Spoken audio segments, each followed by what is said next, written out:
My girlfriend's new coworker turned out to be a real piece of work. She kept coming home tired, smelling like another man. I didn't want to believe it until I saw it with my own eyes. Through the mirror on the 5th floor of her office. The papers were still wet from them. Now she swears it was a mistake. At that point, Brittany and I had been together for just over 3 years. We weren't newly in love anymore. We were settled, shared a 2-bedroom apartment, split rent, had routines. She worked in marketing for a mid-sized tech company downtown. I worked from home, doing software implementation for hospitals. Our schedules were different, but we made it work. At least, I thought we did. It started with small things. That's how these situations usually go. Nothing you can really point at right away. Nothing obvious. Just moments that don't sit right. The first one was when she mentioned a new guy at work. We hired a new project consultant, she said over dinner. Mark, he's partnered with me for the next quarter. I didn't think much of it at the time. Brittany had worked with other men before, and it had never been an issue. She was professional, sharp, always put work first. But something about the way she said his name gave me pause.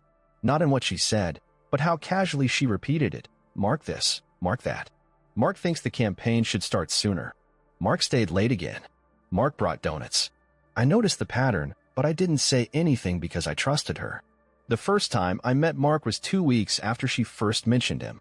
I came by her office to drop off her laptop charger. She'd forgotten it that morning, and she had a client presentation in the afternoon. I texted her on the way, told her I'd just swing by reception. She asked me to come up to the 5th floor instead. Mark was standing by her desk when I got there. He wasn't particularly tall, wasn't dressed in anything special, just another office guy in a fitted shirt and smart shoes.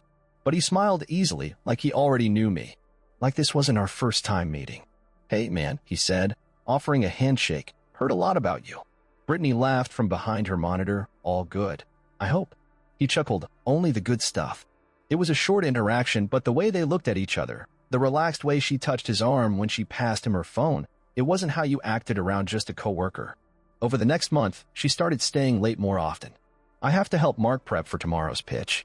Mark's client asked for new analytics. We're pulling a double. Mark forgot his keycard again, so I'm staying until he finishes. Always Mark, always some excuse that sounded reasonable. She'd come home late, around 9, sometimes later. Tired, but not in the way I remembered. Once, I asked if she wanted me to pick her up from work. She said no, quickly.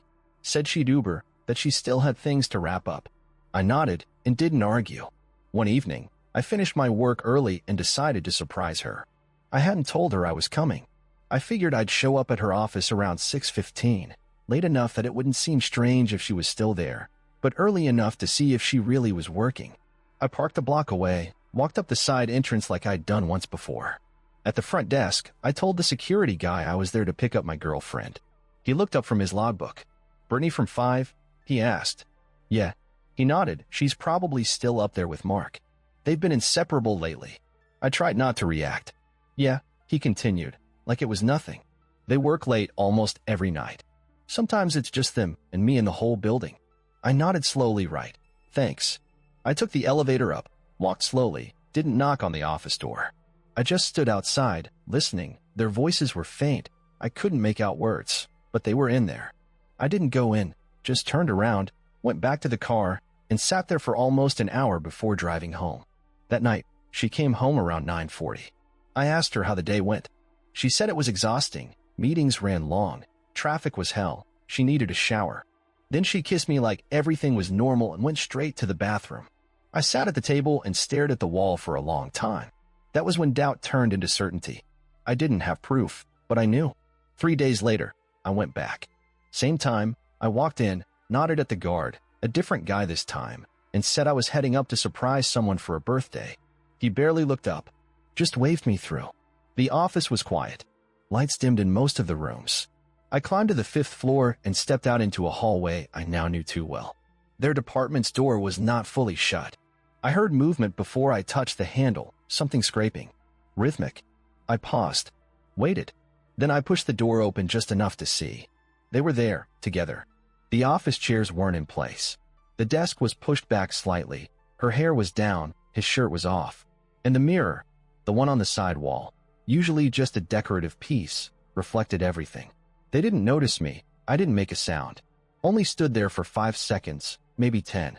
Then I walked out and went home. I sat in the living room with the lights off, replaying what I saw over and over until the images stopped feeling like a shock and started feeling like confirmation. At 10:23 p.m., I heard the key in the door. She walked in like everything was normal. She wasn't even rushing goal, dropped her bag near the kitchen counter, toed her heels off, checked her phone on the way to the fridge. She didn't even look at me sitting there in the dark. I flicked the lamp on. She turned and flinched slightly. "Jesus," she said, "you scared me. Why are you sitting in the dark like that?" I didn't answer right away. She stood still, holding a bottle of water, waiting for me to say something routine. "I went to your office today," I said finally. "At first, I just wanted to bring you dinner," I added. "I didn't tell you. Thought I'd surprise you." She set the bottle down slowly. "Why?" "Security didn't stop me. 5th floor was mostly empty, except your department." Now her eyes changed. They narrowed. She tilted her head slightly. I didn't say anything, didn't walk in, didn't interrupt. Just watched. She didn't ask what I saw. She just stared for a second and said, "It's not what you think." That line still works on people? Then she changed tactics. "Okay, look, it wasn't planned. It wasn't serious." She took a step forward. "We've been distant. You know that. Things have been tense for months. I didn't want this." "It didn't just happen," I said. "You made it happen. You let it happen. You stayed late with him. Lied every day. You had chances to say something, but you waited until you got caught." Her voice cracked. "I didn't want to hurt you." "Then why did you keep doing it?" No answer. I stood up and walked to the bedroom. She followed. "You're leaving?" she asked, watching me open the closet and grab a bag. "No," I said. "You are." "Tonight," she said, voice rising slightly. "I don't even get to explain anything?" "You already did, just not with words. Can we just talk, please? Just sit down and—" "No, of course." I picked up the bag, tossed it on the bed, and looked her straight in the eye. "There's nothing to salvage here. You made your choice. Just cheat on me. You used my trust as cover." She blinked fast. "You're being cold." "I'm being clear." She left that night, took a few clothes, her laptop, and nothing else. Walked out and said she'd be back to grab the rest another day. I changed the locks that weekend. She messaged twice the next morning, then 5 times the day after that. I didn't read them all. The ones I did see followed a familiar pattern: explanation, guilt, nostalgia, and finally, pity. She wanted to meet for coffee, talk about things like adults, figure out what this means for us. There was no us left to discuss. Then I read the first 2, skimmed the third, stopped opening them after that. Nothing she said changed anything. The first message was defensive. "I never meant for this to happen. You have to understand that I wasn't looking for anything with Mark. It was just something that got out of hand. I didn't know how to stop it." The second message was soft. "I keep waking up thinking I'm still next to you. I miss the silence. I miss our routine. I know I don't deserve a second chance, but I don't know how to live in a world where you hate me." The third was strategic. "At least let me explain in person. If after that you still want nothing to do with me, I'll go." I'd seen everything I needed to. I spent most of that week working. The apartment felt hollow, not in the emotional sense, but in the literal one. Her shoes weren't by the door. Her coat wasn't on the rack. The scent of her shampoo had started to fade from the bathroom. And that was sad. I was exhausted. She messaged every night, and when I didn't respond for 5 days, she started reaching out to mutual friends. That's when I got the first call. Cameron, a friend of mine who used to work with Brittany, called me on Saturday. She texted me, said you'd blocked her and she's worried about you. "I'm fine." "Yeah, I figured, but she asked me to pass along that she's sorry and that she wants closure."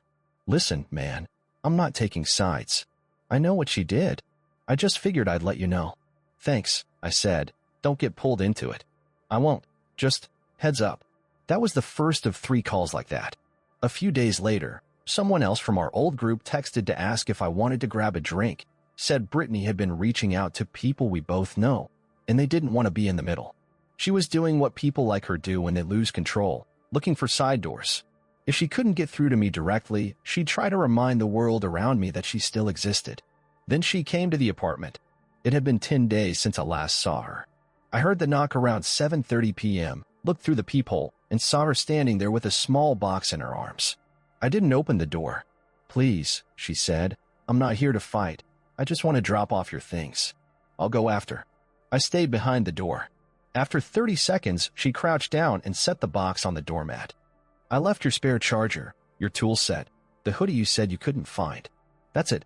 I'm not trying to get back in. She stood there for another minute, then she walked away. I waited until I heard the elevator close before I opened the door. The box was real, so were the items, no note inside. I picked it up and put it in the closet without opening anything else. The next morning, she texted again. I didn't come to manipulate you. I just wanted to give you back what's yours. But if there's ever a moment you want to talk, I'll be there. The next week was quiet again. She didn't come to the apartment, didn't message every night, didn't go through friends. At first, I thought maybe it was finally over, that she'd given up trying to change what had already happened, but it didn't last. One afternoon, I opened my inbox and saw her name again. A short subject line, just read this. Inside was a Google Doc link. A few hours later, she sent another email. The next day, I got a physical envelope in the mail. No return address, just my name. I opened it. Inside was a handwritten note, 5 pages, front and back. I read the first few lines, then stopped. It was more of the same. How she was confused, how Mark meant nothing, how she never wanted to lose me, how this had taught her things about herself she never would have realized otherwise. Every sentence was designed to create doubt, not in her, but in me. Was I too quick to walk away? Had I misunderstood what I saw? That's what she was hoping. But the thing about catching someone red-handed is that you don't have to interpret anything. A few days later, she tried something else. I was walking out of the office when I saw her car parked across the street. She rolled the window down as I reached the corner. I wanted to talk, she said. I kept walking. She didn't follow. Later that night, she texted again. I thought maybe if you saw I was still around, it would remind you what we had. I'm not asking to erase what I did. I just want a chance to fix it. I ignored it. 2 days later, she sent flowers to my office. The receptionist thought it was sweet. She smiled when she handed them over and said, "Lucky guy." There was a card inside. "Even if you never forgive me, I want you to know you were the best part of my life." The next morning, I left the bouquet on the bench outside the building. Then came the last approach, old memories. She started reposting pictures of us. Instagram stories with old vacation shots. Captions like "those days," or "no filter needed," or "what I'd give to feel that again." Public enough for people to see. Timed perfectly to show up when I'd be online. Mutual friends noticed. A few even messaged me about it. "She's trying hard. Do you want me to say something to her?" I told them no, let her do what she wants. Just don't pull me into it. I muted her account. One night, nearly a month after the confrontation, she called. "Then, you really don't feel anything anymore?" "I don't know how to stop thinking about it. About us. I go to sleep thinking about you. I wake up wondering what you're doing." I walk past the grocery store and remember when we used to buy breakfast stuff together every Sunday.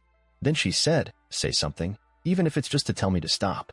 So I did. Stop. I tired. I'm not the guy who makes you feel free. I'm not going to hurt myself just so you can feel something. You wanted a thrill. You got it. This is the part that comes after.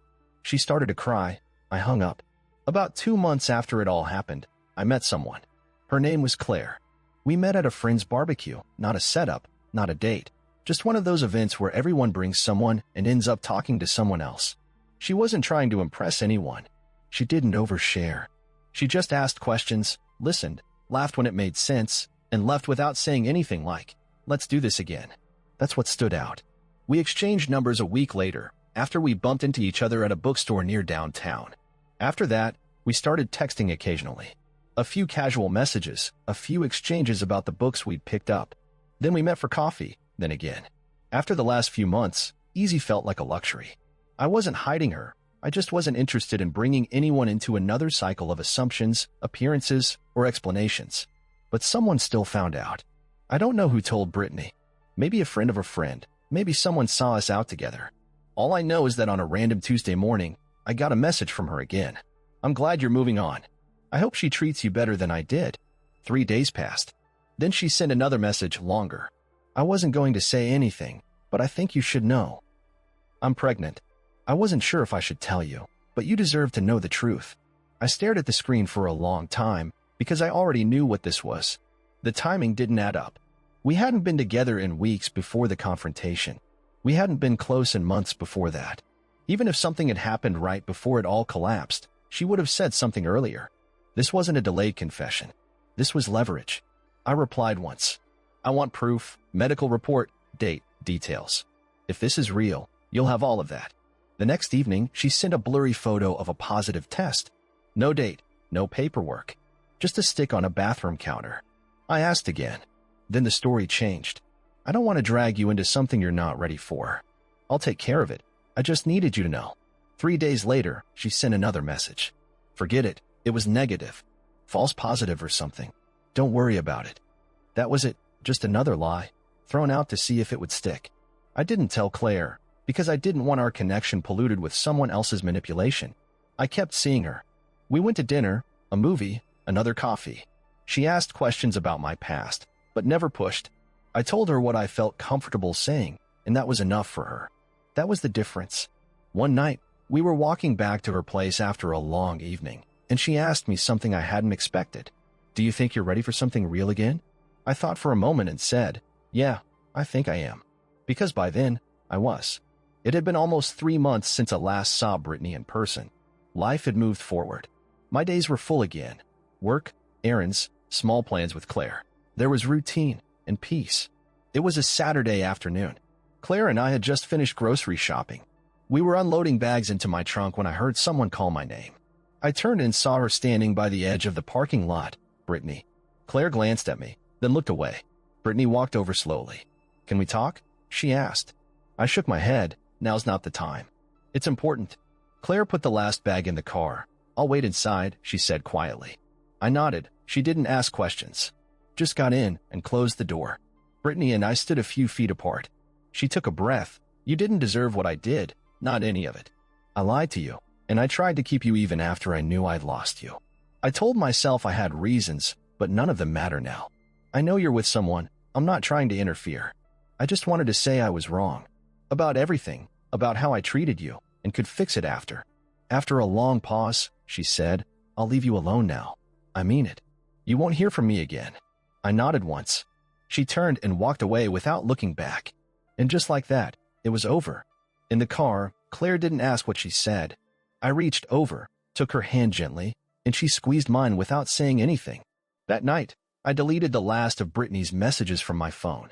I didn't think about Brittany much after that day in the parking lot. That was the real shift.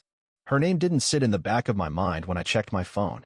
Her number didn't register in the corners of every unknown call. There was no trace of her left in my routine. She said she'd leave me alone, and she did. That, in itself, felt like closure. Claire and I grew closer. We didn't rush anything. We didn't talk about what we were every week. We just made time for each other and let things develop without pressure. She didn't ask me about Brittany often, and when she did, it was never dramatic. Do you think she'll ever reach out again? I doubt it. One night, we were sitting on her balcony with takeout, watching the street below. She leaned back in her chair and asked, if none of this had happened, if things with her had just stayed normal, do you think you'd still be with her? I didn't rush the answer. No, I said finally. Because of what she did? Because even before that, it wasn't right. I just didn't want to admit it. Claire nodded, and I realized in that moment, that was the difference. With Brittany, I'd always had to prove I was enough. With Claire, I just had to be honest. My life didn't become perfect. Work was still work. Bills still came. There were small arguments, moments of doubt, plans that fell through. But I didn't talk about Brittany anymore. Claire and I kept building something solid. We didn't make declarations about forever. We didn't force meaning onto every month or milestone. We just stayed consistent, and in time, that became enough. She moved in 6 months after that conversation on the balcony. We cleared out space in drawers and bought new shelves. She brought her books, and I gave up half the closet without being asked. That's what it looked like, not some grand gesture, but small things that stayed done. I think a lot of people assume closure means a big moment. One final scene where everything is said, where someone breaks down, and the other walks away feeling like they've won. But it's not like that. It's when you realize that you're no longer waiting for anything. No apology, no acknowledgement, no revenge, nothing. Just peace where there used to be noise. That's what I had now. Thank you for listening and staying with me through it.